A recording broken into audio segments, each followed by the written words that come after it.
Ladies and gentlemen, it's a great honor to address you today. This is a historical gathering where we have all members of the so-called opposition coming together as a united front to pave way and to make arrangements to change the government in this country. Maybe I should put it in a better way. Not to change the government, but to put in place a proper government. Because what we have now is not a government. This is a gang of thieves. This is a gang of killers.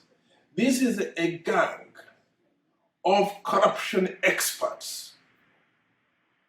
Uganda has been debilitated. The economy has been trashed. The common man is suffering. Hospitals do not have drugs. Otherwise, the Honorable Speaker, Kadaga, and the Permanent Secretary to the Ministry of Finance, Mr. Keith Mtahanizi, would not have gone outside the country for medical treatment. They went because they do not trust the system. And this is the system they are running. This is the system they tell us is good. This is the country they tell us is prosperous. Why can't they go and be treated in Mulago Hospital? Why can't they go and be treated in the Kirudu Hospital in Buziga? The answer is that Kirudu Hospital is a shame. It's leaking of sewage. And there is a dreadful stench all around the village. And it's actually a source of infection. It is a disgrace to this country. And the people responsible for building and maintaining such an atrocity have not been apprehended, have not been charged. Taxpayers' money is wasted. Even new roads are cracking up. Every single day we have accidents. Even on the famous Mbarara Road, which leads to the president's home, every single day there are fatal accidents because of bad roads. Schools are in a poor state. Government officials are not paid. Security forces are not paid on time. Even the MPs themselves are not paid on time. And mind you, many of the MPs are the ones who sing the tune of the dictator. Ladies and gentlemen, Uganda is at a crossroads.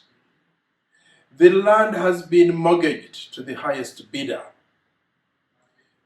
Villagers and peasants continue to be removed from their land mercilessly, to the extent that even burial sites and tombs are cleared and destroyed. This, ladies and gentlemen, in our African culture is abominable. It is criminal. It is evil. Disrespecting the dead because of money. Because they give this land to the so-called investor. Now there's a big lie around the country of reinstating those organizations and departments and institutions that were destroyed by dictator Yoweri Museveni, purposely destroyed and ransacked. And now he tells the Ugandan that he's bringing back Uganda Airlines. What happened to the original Uganda Airlines? What is the money that they sold, the assets of Uganda Airlines and the planes that Uganda Airlines had? At that time, Uganda Airlines had planes of a capacity of 280 passengers. The new planes carry a mere 86 passengers. Even in economic terms, it would take many years to make a profit, unless if these planes are going to be running every hour without rest, and then we run the risk of overuse and accidents. It's not economically viable. And he wants us to applaud him for bringing back a little of what he stole. What happened to the Uganda Commercial Bank? Where are the assets of the Uganda Commercial Bank? Where are the houses from the National Housing Corporation? I can go on and on and on. These have not been accounted for, and now the government is borrowing money to reinstate, in half measure, the institutions that were destroyed. Fellow Ugandans, this is totally unacceptable. On the political front, opposition leaders are being harassed day by day. They are being beaten day by day. They are being imprisoned day by day with trumped up charges, and the followers are treated like rats. Is this the type of Uganda we want our children to have? What legacy are we going to leave behind if we don't stand now and change and remove dictator Yoweri Museveni and his cronies? This government is so insensitive. This government is so inhuman, to the extent of even denying street children food. How can you say you're going to punish anybody who gives food or help to the street children? The street children did not come to Kampala streets on their own volition. They were forced because the government took their land, because the government killed their parents, because the government destroyed the businesses of their fathers. They don't have anywhere to go. Ladies and gentlemen,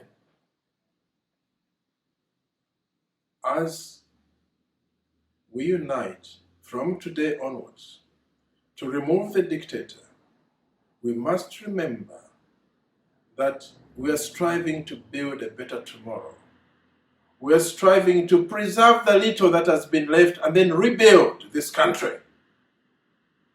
Rebuild the forests. Rebuild the schools. Rebuild the morale. Rebuild the culture of honesty.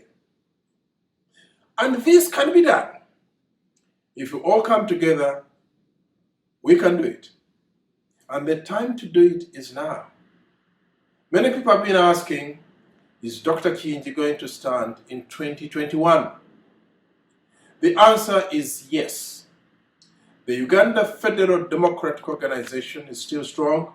We've been quiet, but from a tactical point of view. And I'm glad that the messages I put out 5 years ago of a united platform have been adopted across the field of the opposition landscape.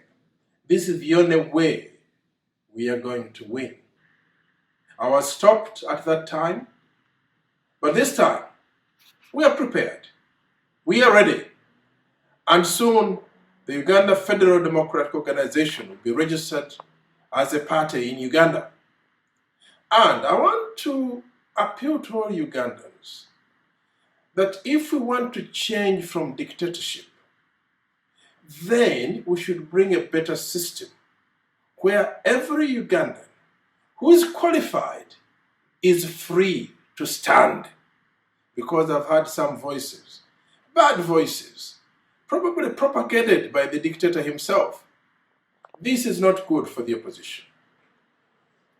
Everybody who is able to stand should be given a chance to stand, and then the people will choose the best candidate.